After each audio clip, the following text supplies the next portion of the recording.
sini tadi kami membahas tentang bagaimana Kementerian ATR BPN ini bisa menjadi kunci utama sebelum pembangunan infrastruktur itu bisa dijalankan di seluruh wilayah. Jadi tanpa lahan yang jelas, tanpa lahan yang legal, itu tentu tidak mungkin pembangunan dilaksanakan dengan baik. Jadi urusan tanahnya harus dikelola, tapi juga bukan hanya untuk pembangunan fisik ya, karena tanah itu adalah sebesar-besarnya untuk kemakmuran kesejahteraan rakyat. Jadi reforma agraria kita lanjutkan, tetapi tentu kita harus lebih produktif lagi menggunakan lahan-lahan kita. Jangan sampai ada lahan-lahan tidur yang terlantar, yang sebetulnya bisa digunakan untuk masyarakat dan juga pembangunan terbengkalai begitu saja. Beliau juga tadi menyampaikan pentingnya tata ruang. Ini terus dibenahi, memang bukan hanya urusan ATR BPN, karena saat ini masih ada di sana-sini, saya berusaha untuk mengintegrasikan, karena One Map Policy, kebijakan satu peta, kemudian juga kebijakan satu tata ruang, pengelolaan tata ruang yang sama, ini juga harus dituntaskan, karena bicara ruang itu kan darat, laut, udara, termasuk di bawah tanah. Jadi ini semua harus terintegrasi dengan baik. Dengan demikian harapannya kalau semuanya sudah terintegrasi, maka pembangunan infrastruktur bisa lebih baik dijalankan. Kira-kira itu tadi kami bicarakan, selebihnya Pak Menteri bisa menambahkan. Baik, terima kasih. Dari rapat koordinasi ini, kami mendapatkan setidaknya 4 tugas dari Pak Menko. Tugas pertama adalah segera mempersiapkan panitia pengadaan tanah untuk menopang proyek-proyek dan pembangunan infrastruktur yang fokusnya Pak Menko ini ada 4 bidang infrastruktur. Pertama adalah infrastruktur yang berorientasi pada connectivity, yaitu pembangunan jalan tol, pelabuhan, dan sebagainya. Petakan dan panitia pengadaan tanahnya. Bisa tanah yang tanah yang terlantar, atau juga manakala dibutuhkan dan kepepet adalah tanah masyarakat, tentunya dengan ganti untung, bukan ganti rugi. Kemudian yang kedua adalah infrastruktur yang menopang kepentingan swasembada pangan. Yang nomor 3 adalah infrastruktur yang menopang untuk swasembada energi. Yang keempat, infrastruktur yang menopang untuk untuk hilirisasi. Semua itu pasti butuh tanah. Karena itu kita pengadaan tanah menopang 4 program infrastruktur prioritas beliau tadi. Nah, yang nomor 2, kami diminta oleh beliau, ditugaskan gimana cari cara mempercepat proses pengaturan tata ruang.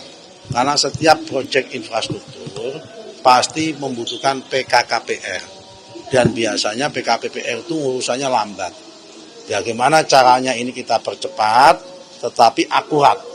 Karena saat ini setelah dicek dengan data yang ada dan peta yang ada, PKKPR atau tata ruang persetujuan kemanfaatan kesesuaian kegiatan tata ruang, itu yang ada ternyata setelah dipotret lebih detail dengan skala peta 1:5.000, 80% lebih tidak sesuai dengan keadaan dan penggunaan.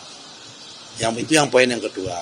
Poin yang ketiga, kami tadi diminta koordinasi menyiapkan bahan baku tentang rencana One Map Policy sama 1 tata ruang, ya kan, One Special Planning Policy. Nanti beliau ngordinir, kita nyiapin bahan bakunya.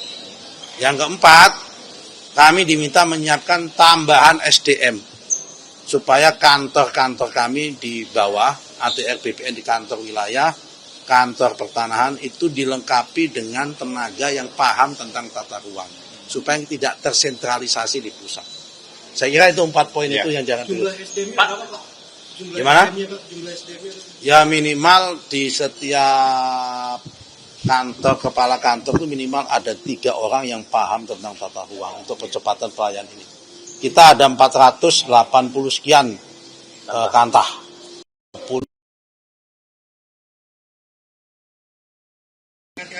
Fungsinya untuk memverifikasi setiap misal Bapak membangun gudang itu kemudian diverifikasi lokasinya. Apakah lokasi yang Bapak susun itu memang benar-benar diperbolehkan untuk membangun gudang atau tidak?